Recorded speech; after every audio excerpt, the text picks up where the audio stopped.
हमारे उद्धारकर्ता प्रभु यीशु मसीह के नाम में आप सभी को जय मसीह की। आज के शाम के वक्त में मैं आप लोगों के बीच में परमेश्वर के वचन से बातचीत करेंगे और हम जानेंगे कि हमें सभी मसीह भाइयों के जीवन में एक जीवित आशा मिला है और उस जीवित आशा में हम ये चाहेंगे कि हम लोग आशा बनाए रखें। तो आइए यीशु मसीह के द्वारा इस संसार के लिए सभी विश्वासियों के प्रति, सभी कलीसियाओं के लिए एक जीवित आशा क्या है उस बात को हम देखेंगे। और हम देखने से पहले आज हम एक्चुअली स्पेशली रैप्चर के बारे में विषय पे हम बातचीत करेंगे कि रैप्चर का अर्थ क्या होता है। Rapture means part of to be with the lord. Part of means कलीसिया का उठाया जाना, उठा लिया जाना। तो रैप्चर वह है जब यीशु हवा में अपनी कलीसिया को लेने के लिए आएगा, परंतु उसके चरण पृथ्वी को स्पर्श न करेंगे। और द्वितीय आगमन होगा जब वह जैतून पर्वत पर उतरेगा या खड़ा होगा। तो यीशु मसीह के द्वितीय आगमन में यहाँ पे दो चरण में होगा। पहले चरण में यीशु मसीह का आना और ताकि कलीसिया का हवा में मसीह के साथ मिलना, और दूसरे चरण में यीशु मसीह आएगा और जो उसके संत उठा लिए गए रहेंगे वह जैतून पर्वत पे अपने पांव धरेगा। तो ये है। तो हम आज के दिन में हम प्रथम चरण के विषय में हम बातचीत करेंगे। और तो आइए हम परमेश्वर के वचन में चलेंगे और हम देखेंगे कि यीशु मसीह के वचन से हमें क्या सीख मिलता है और हमें किस प्रकार से उस आशा में बने रहना है। परमेश्वर का वचन हम सबको सब कुछ सिखाता है कि एक मसीह भाई बहन को किस प्रकार से प्रभु के आने का इंतज़ार में बने रहना चाहिए। तो आइए हम देखेंगे याकूब की पत्री उसका 5 अध्याय, याकूब की पत्री उसका 5 अध्याय देखेंगे। इसमें लिखा है कि इसलिए हे भाइयों, प्रभु के आगमन तक धीरज धरो। देखो, किसान पृथ्वी की बहुमूल्य फसल की आशा रखता हुआ प्रथम और अंतिम वर्षा होने तक धीरज धरता है। तुम भी धीरज धरो और अपने हृदय को दृढ़ करो, क्योंकि प्रभु का आगमन निकट है। तो यहाँ पे हम देख सकते हैं कि याकूब की पत्री में लिखा गया है कि हमें क्या धरना चाहिए, धीरज धरना चाहिए, ताकि उस आने तक प्रभु का के साथ हम हो सकें। तो इसके साथ साथ हम ये भी देखते हैं कि इब्रानियों की पत्री में कि यीशु मसीह अपने लोगों को धीरज धरने के विषय में कहता है। इब्रानियों की पत्री 10 का 36 पद में देखेंगे, क्योंकि तुम्हें धीरज धरना आवश्यक है ताकि परमेश्वर की इच्छा को पूरी करके तुम प्रतिज्ञा का फल पाओ। हम मसीह भाइयों के विषय में ये लिखा है कि तुम्हें धीरज धरना आवश्यक है ताकि मसीह की इच्छा को पूरे करके, मसीह की इच्छा को पूरी करके तुम प्रतिज्ञा का फल पाओ। एक मसीह व्यक्ति जब प्रभु यीशु के नाम में धीरज धरता है उसके आने तक, तो वो प्रतिज्ञा का फल पाता है। इतना ही नहीं, परंतु जब वो धीरज धरता है तो परमेश्वर की इच्छा को भी पूरी करता है। तो एक मसीह भाई को परमेश्वर की इच्छा को पूरी करने के लिए और उसके प्रतिज्ञा का फल पाने के लिए उसे धीरज धरना चाहिए। और धीरज धरने से और विभिन्न प्रकार के वचन है, जिसमें हम एक वचन और देखेंगे कि मत्ती रचित सुसमाचार उसका 24 अध्याय में 24 अध्याय उसका 13 पद में लिखा है कि परंतु जो अंत तक धीरज धरे रहेगा उसी का उद्धार होगा। जो अंत तक धीरज धरे रहेगा उसी का उद्धार होगा। बहुत से लोग मसीह यीशु में आते हैं, विश्वास तो करते हैं, लेकिन वो अंत तक धीरज न धरते हुए वे विश्वास से पीछे हट जाते हैं और परीक्षा में खींच कर उनका छुटकारा नहीं हो पाता, उनका उद्धार नहीं हो पाता। इसलिए एक व्यक्ति को, एक मसीह में आने वाले को धीरज धरना चाहिए ताकि वह प्रतिज्ञा के फल को पा सके, उस आशीष को, उस जीवन को जो मसीह यीशु के नाम से मिलने वाला है वो उसे मिल सके। तो यहाँ पे धीरज धरने की बातें हैं। तो हम आज वचन में देखेंगे कि नए जन्मे मसीहियों में बड़ी आशा है। नए सिरे से जन्मे हुए मसीही लोगों में एक बहुत बड़ी आशा है। विश्व भर में लाखों लोग जानते हैं और महसूस करते हैं कि मसीह के द्वितीय आगमन के लिए सही समय है।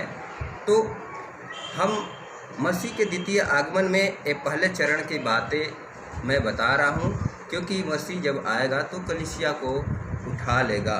तो हम देख सकते हैं इस समय या दिन को तो नहीं जानते, परंतु हमें चलते चलते सावधानी रखना है। परमेश्वर अपनी समस्त सच्ची कलीसिया को, अपनी समस्त सच्ची संतान को पृथ्वी पर से उठा लेगा और फिर 7 वर्षीय महाक्लेश मसीह विरोधी के अधीन होगा। तो ये जान रखें कि कलीसिया के उठाए जाने के तत्पश्चात मसीह विरोधी 7 वर्ष राज्य करेगा। तो हम परमेश्वर के वचन में देखेंगे यीशु मसीह ने इन सब से बचाव होने से पहले हमें किस वचनों पर ध्यान रखते हुए यीशु के नाम में बने रहना है। आइए हम देखेंगे यूहन्ना रचित सुसमाचार उसका 14 अध्याय 2 से 3 तक देखेंगे। हे मेरे पिता के घर में बहुत से रहने के स्थान हैं। यीशु मसीह ने कहा मेरे पिता के घर में रहने के लिए बहुत से स्थान है। यदि न होते तो मैं तुमसे कह देता, क्योंकि मैं तुम्हारे लिए जगह तैयार करने जाता हूँ। और यदि मैं जाकर तुम्हारे लिए जगह तैयार करूँ तो फिर आकर तुम्हें अपने साथ ले जाऊंगा कि जहाँ मैं रहता हूँ वहाँ तुम भी रहो। तो ये यीशु मसीह का वचन है, एक प्रॉमिस वचन है कि वो हमें, आप सभी को अपने साथ ले जाएगा। और हम देख सकते हैं कि प्रेरितों के काम उसका 1 अध्याय उसका 9 से 11 पद तक हम देखेंगे। इसमें यीशु मसीह के विषय में, यीशु मसीह का स्वर्गारोहण हुआ तो यीशु मसीह को देखने वाले और यीशु मसीह के द्वारा और उन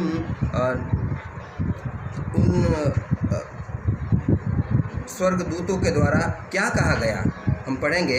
यह कहकर वह उनके देखते देखते ऊपर उठा लिया गया और बादल ने उसे उनकी आँखों से छिपा लिया। उसके जाते समय जब वे आकाश की ओर ताक रहे थे तो देखो 2 पुरुष श्वेत वस्त्र पहने हुए उनके पास आ खड़े हुए और उनसे कहा, हे गलीली पुरुषों, तुम क्यों खड़े आकाश की ओर देख रहे हो?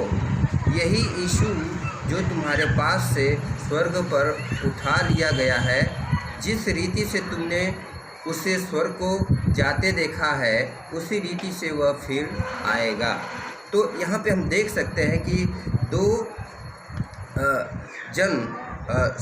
2 पुरुष श्वेत वस्त्र पहने हुए उन गलीली लोगों को बता रहे हैं कि तुम यहाँ क्या कर रहे हो, क्या देख रहे हो?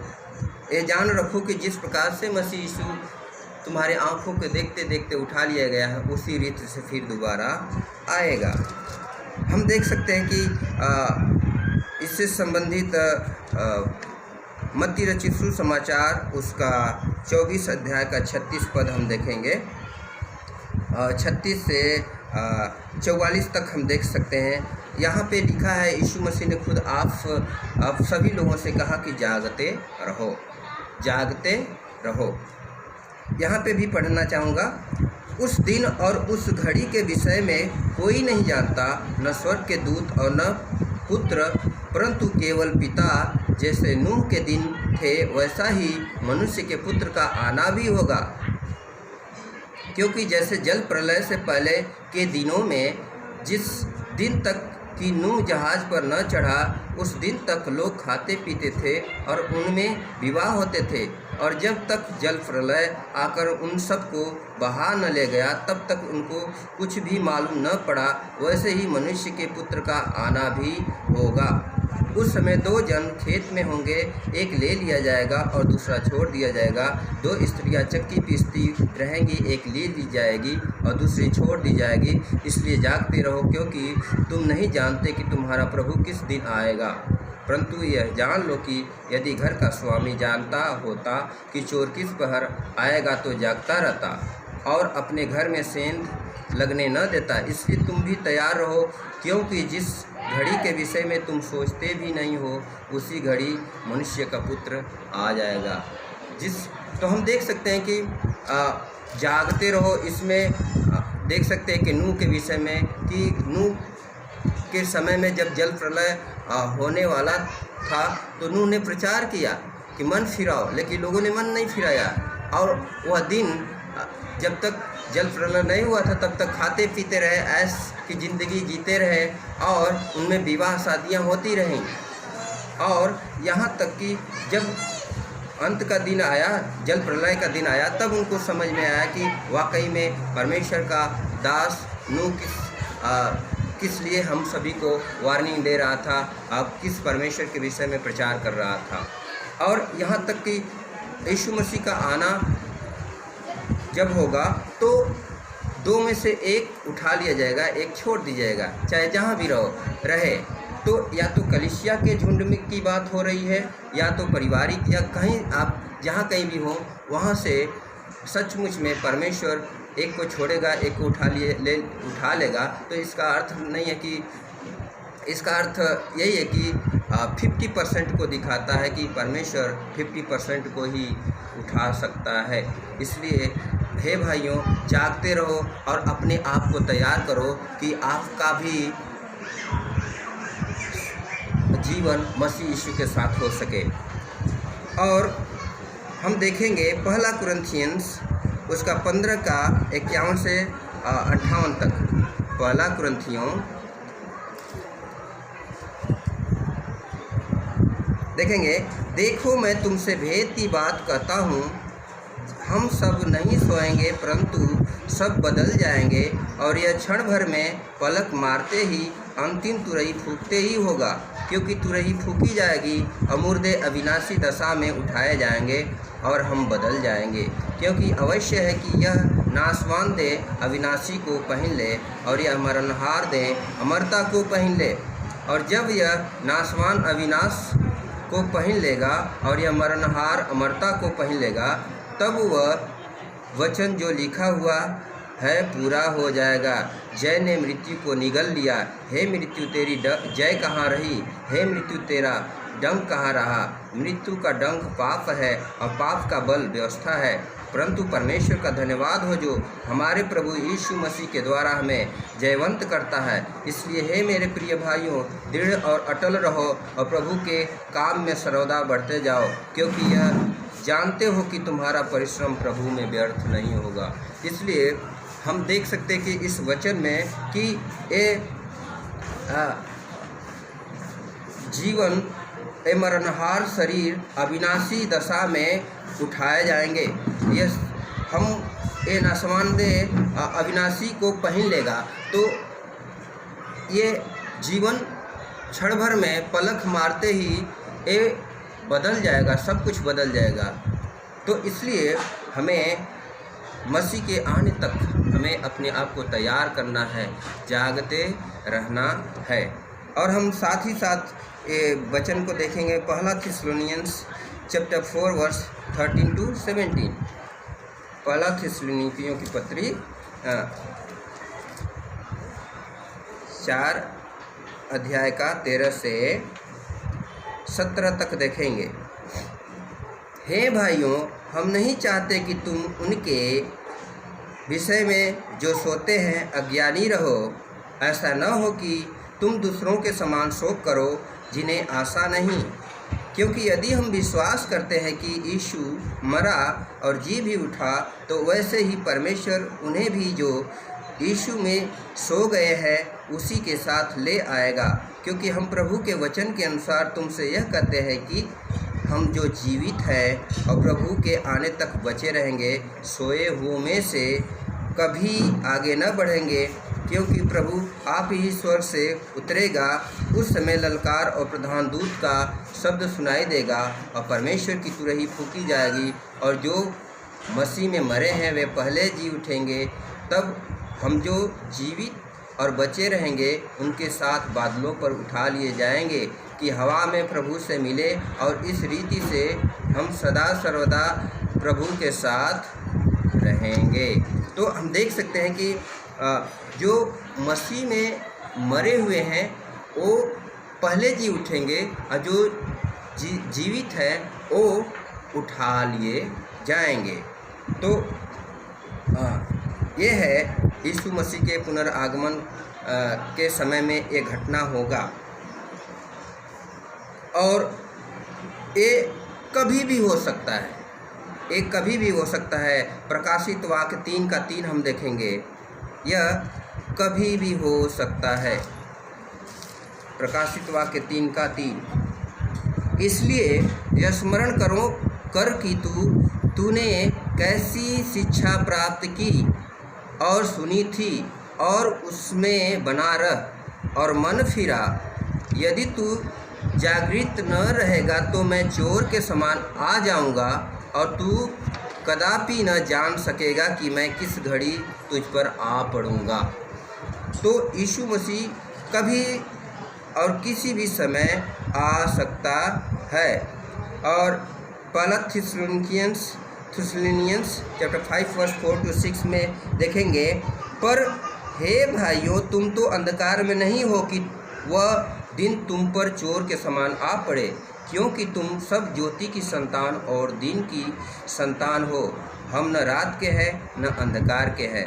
इसलिए हम दूसरों के समान सोते न रहें, पर जागते और सावधान रहें।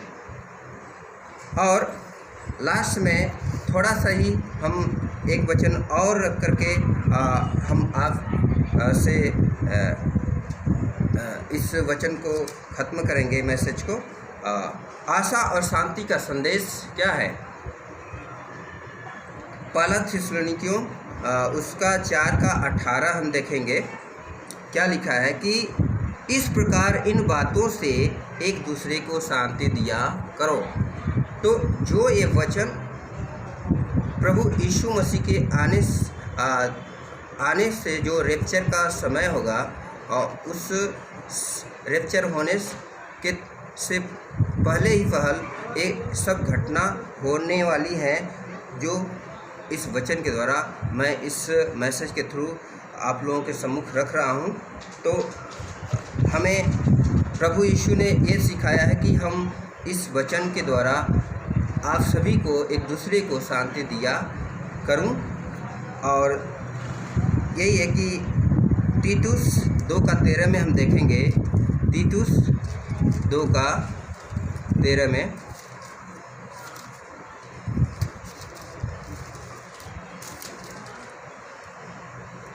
और उस धन्य आशा की अर्थात अपने महान परमेश्वर और उद्धारकर्ता यीशु मसीह की महिमा के प्रकट होने के बाद जोते रहे। तो हमें और आप सभी को यीशु मसीह का वाट जोते रहना है। ये रहा यीशु मसीह के आने का प्रथम चरण का मैसेज, जिसमें हम सभी कलीसियाओं का रैप्चर होगा। क्या आप उसके आने तक अपने आप को तैयार कर रखे हैं? जो तैयार करेगा वो प्रभु के साथ होगा। इसलिए प्रभु आप सभी को इस वचन के द्वारा आशीष दे, बरकत दे। और आप, हमारी ये प्रार्थना रहेगी कि प्रभु के आने तक आप अपने आप को पाक और पवित्र रखें ताकि आप मसीह के साथ हो सके। धन्यवाद। तो आइए हम आप सभी के लिए प्रार्थना करेंगे। खुदा मनीषु नासरी मेरे प्रभु, हम आपका धन्यवाद करते हैं आज की शाम के वक्त में, जिस प्रकार से आपने हम सभी को एक सुनहरा मौका दिया कि हम सब परमेश्वर तेरे वचन से बातचीत कर सके और तेरे भेद की बातों को जान सके। और तेरे वचन में जो लिखा है कि इस प्रकार से एक दूसरे को शांति दिया करो, और ये जो घटना घटने वाली है और परमेश्वर घटने से पहले और तेरे आने से पहले परमेश्वर इस वचन को परमेश्वर जहाँ तक लोगों तक ये पहुँचता है खुदा मनीषु, इस भेद की बातों को वे जानने पाए और प्रत्येक लोग अपने पाप से और गुनाह से और व्यभिचार से और संसार के आदि गलत कामों से वो फिर करके परमेश्वर तुझे तेरे लिए तैयार होने पाए। खुदा मनीषु हम प्रार्थना करते हैं परमेश्वर उनको आप बरकत दे, उनको आप एक अवसर दे ताकि वे सब के सब अपने आप को तैयार करके एक दुल्हन के समान अपने मसीह के लिए साथ हो सके। खुदा मनीषु धन्यवाद, आपने हमारी प्रार्थना को सुना है, ग्रहण किया है। आदर भक्ति महिमा आपको देते हुए धन्यवाद के साथ विनती प्रार्थना उद्धार करता मसीह यीशु के नाम से मांगते हैं, आमीन। Okay, thanks. बस।